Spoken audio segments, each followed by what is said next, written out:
Hey guys! So I've been quite overwhelmed with work since the start of 2018. So recently I've been trying to prioritize my tasks using the Eisenhower Decision Matrix in hopes that I can finally take control of my ever-expanding task list. So in this video, I'm going to talk about the decision matrix and show you how I apply the matrix to my tasks. So let's get started. The decision matrix uses two dimensions, urgency and importance, to categorize tasks. An urgent task is one that you feel you need to attend to right now, maybe because of an impending deadline or because a crisis has just occurred. An important task is one that is related to your goals.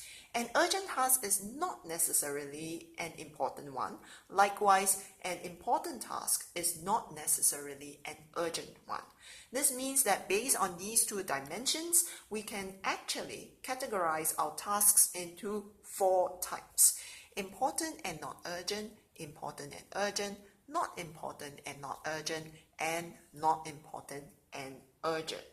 Depending on the category, we treat each task differently.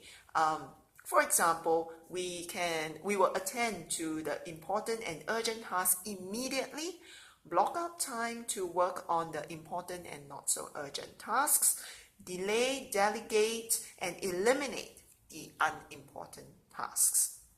Now, all of that sounds rather theoretical. So I'm going to show you how I apply this decision matrix to a hypothetical task list step by step. Now, the first step to applying this decision matrix is to get clear on my goals. It is only when I am clear about my goals, then I can decide whether or not a task is important. Now, this page, some of you might have seen, identifies all my personal and professional goals for this year. I will link a video on the steps that I use to decide on the essential goals in the description box below. So please feel free to check it out if this is something that you are curious about.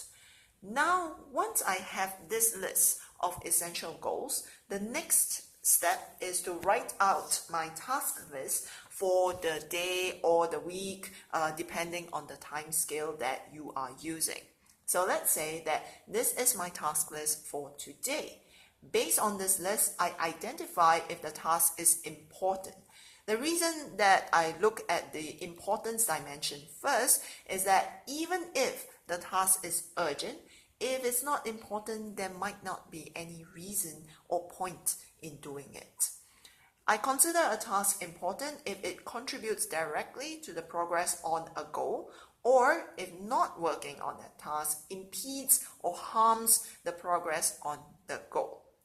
Now, the three tasks on this item list, this task list that are important are: write the final exam questions, prepare materials for today's experiment, and schedule dinner with my mom. Writing the exam question contributes to my teaching goal because the exam is how I evaluate students' learning. Likewise, scheduling dinner with my mom contributes to my relationship goal of keeping in touch with my family members. Now, not preparing for the materials for the experiment impedes or even harms my research goal, because if I don't prepare, I will be unable to successfully conduct my experiments. Now, the last two items that the two items that are unimportant are returning the library books that are due today and to buy orange juice. Neither of these have any large impact on my current goals. Next, I decide on how urgent each task is. The final exam questions are due in a couple of weeks, so it's not so urgent. Scheduling a dinner with my mom for the weekend is semi-urgent because my mom tends to fill her day with activities, so I need to quickly book a time slot with her before other people do. Preparing materials to conduct the experiment is urgent because I need the materials to be ready today so that I can conduct the experiment. Returning the library books is urgent because the library books are due today, but buying orange juice is not urgent because I can buy orange juice anytime. So, write exam questions, important. Preparing materials, important. Scheduling dinner with mom, important. Preparing materials for today's experiment, urgent. Semi-urgent, so I will put a tick 2. And return library books, urgent. All right, so now that I have categorized my tasks, the question is what I'm going to do with them.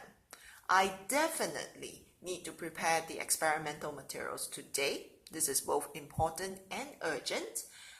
For writing the final exam questions, which is important but not urgent, I can break these tasks down into smaller steps and then block off time every day to work on them. So for example, I can make a couple of questions today, a couple of questions tomorrow, and so on. So that I don't have to do all the questions just before the final exam questions are due. Now, for the dinner with my mom, I might schedule time right after work to confirm our dinner. For the library book, I might try to extend my loan online, or I could get my co-worker to return my book for me. And finally, because I don't think I have time to make the detour to the supermarket to buy the orange juice, either I strike this off my list, so I decide I can live without orange juice, or I send my husband to buy it, or I delay it to another day, maybe when it's more convenient for me. Now, after this, I rewrite my task list in the order of importance.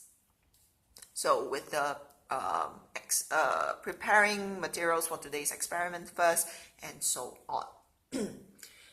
Then I work down the task list. So I do this first before I do this, and so on. Now there are 3 problems that I face using this decision matrix. First, I may have more than one urgent and important task. Now if that's the case, I ask myself, if I were to accomplish only one thing today, which would make the most impact on my life and my goals? Now, this task should be the task that I work on first. When I'm done with that task, then I go back to the task list and I ask myself the same question. Which of these remaining tasks would have the most impact on my life and my goals? Then I work on the next task and the next and the next. So I go down the list until the day is up or when I am done with the list or with the task list. Now my second problem is that I sometimes have tasks that pop up during the day, and when that happens, I ask myself if these tasks can wait. If they can, then I put them on the task list for tomorrow. If they cannot, then I have no problems switching priorities so long as the decision to do that is considered and intentional. Now, a third problem with the decision matrix is that the tasks don't fit so neatly into the dichotomy of important versus unimportant. Sometimes a task might affect different goals, and these different goals clash. So, for example, an admin assistant might send me an email to ask me for a publicity write-up. This really doesn't advance my professional goals of becoming a better researcher or a better teacher. But because I still want to preserve a reasonably good relationship with this admin assistant, I spend quite a bit of time on the publicity write-up. Using the matrix does require you to make decisions like that. Now, despite the problems that I face with the decision matrix, ultimately I still think that it's useful because it gets me to be intentional about how I spend my time rather than let other people dictate how I should spend my time. All right. That's it for this video. I hope that it has been helpful in illustrating how to use an Eisenhower Decision Matrix. If you like my content, please like and subscribe. I try to upload videos at least once a month. I post a great deal more on Instagram on how I strive towards a eudaimonic life. So if that's something that interests you, please feel free to check out my Instagram account. The link is in the description box below. As always, thank you so much for watching. Take care and bye-bye.